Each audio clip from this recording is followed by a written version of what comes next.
Bismillahirrahmanirrahim. Assalamualaikum warahmatullahi wabarakatuh.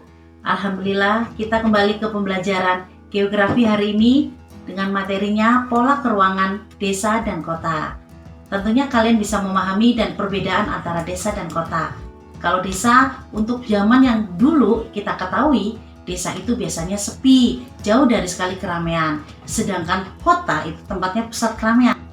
Tapi saat ini antara desa dan kota hampir sama. Kita tentunya lihat sendiri contoh di daerah kita. Di daerah kita itu Cilengsi termasuk tempat yang bukan kota, tetapi keramaiannya hampir sama dengan Jakarta. Apa saja sudah bisa kita lihat di sini. Contohnya seperti mall, tempat hiburan bioskop, atau pusat-pusat pembelanjaan.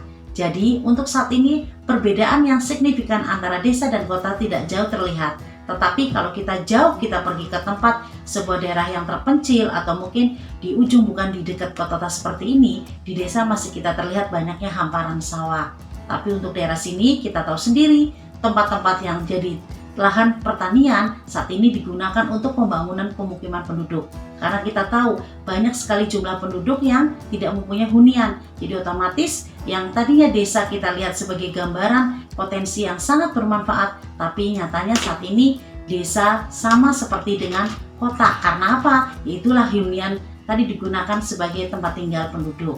Nah, potensi desa adalah kemungkinan dimiliki desa sebagai modal dasar yang perlu dikelola dan dikembangkan untuk kepentingan kesejahteraan rakyat. Itu pengertian dari potensi desa.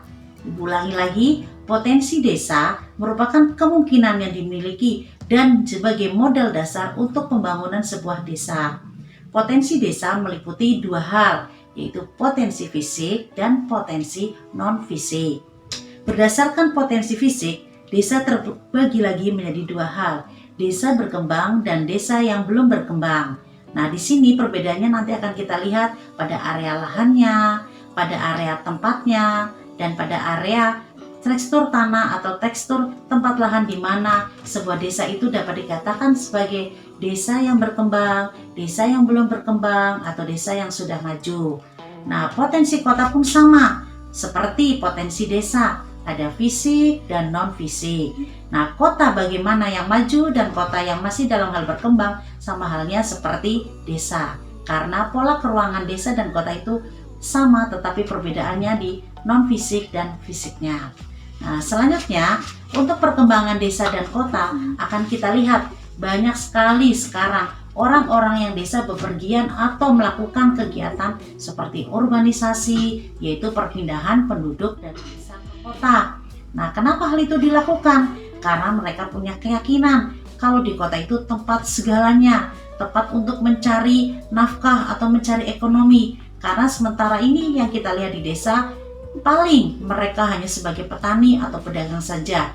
Tapi kalau di kota mereka bisa melakukan kegiatan yang bisa menghasilkan kegiatan ekonomi yang berlimpah. Itu karena di desa tersebut mereka masih mungkin desa yang belum berkembang.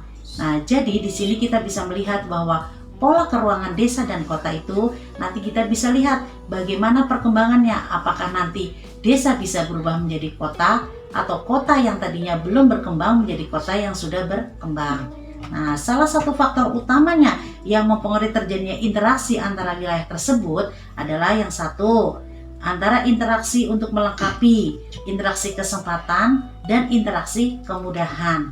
Nah, manfaatnya adalah untuk yang pertama, meningkatkan hubungan ekonomi atau meningkatkan kualitas kehidupan pada masing-masing individu. Nah, selanjutnya untuk urbanisasi ini nantinya bisa merugikan sebuah desa itu, bisa juga jadi menguntungkan sebuah desa. Tapi untuk kota, dengan adanya urbanisasi yang berdatangan dari desa ke kota untuk mencari nafkah, bahkan untuk tempat tinggal, apa yang terjadi?